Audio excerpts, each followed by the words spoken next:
Memperoleh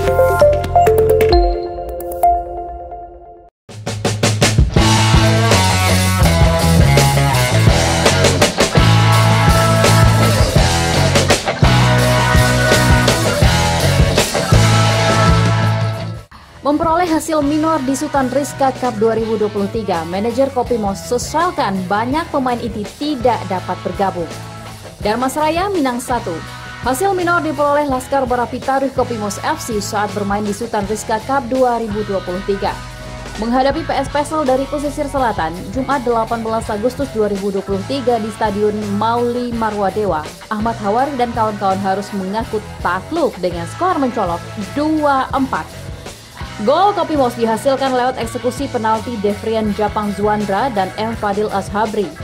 Sedangkan 4 gol Pesel masing-masing dicetak Kevin Evander, Bres Jody Sandiko, dan Noval. Meskipun leading terlebih dahulu, namun Kopimos gagal mempertahankan keunggulan.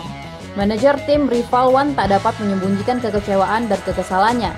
Banyaknya absen pemain inti diakui rival sebagai salah satu penyebab timnya tidak tampil maksimal.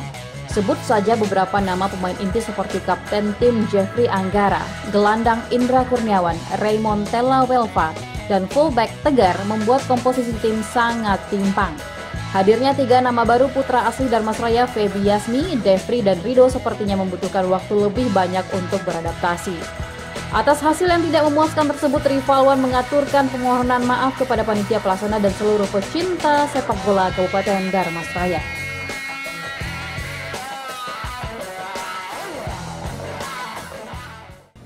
Terima kasih pada Bapak Bupati Darmasraya dan panitia yang telah mengundang Kopimos FC untuk berlaga di Sultan Rizka Cup 1.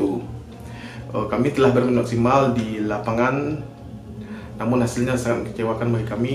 Ini semua tidak bisa dipungkiri dari beberapa pilar utama kami yang tidak bergabung. Hampir 50% pemain inti kami tidak bisa berangkat ke Darmasraya. Kami mohon maaf kepada penonton dan panitia walau ini sangat mengecewakan, dan semoga event ini sukses dalam tahun ini dan bisa kita bergabung kembali.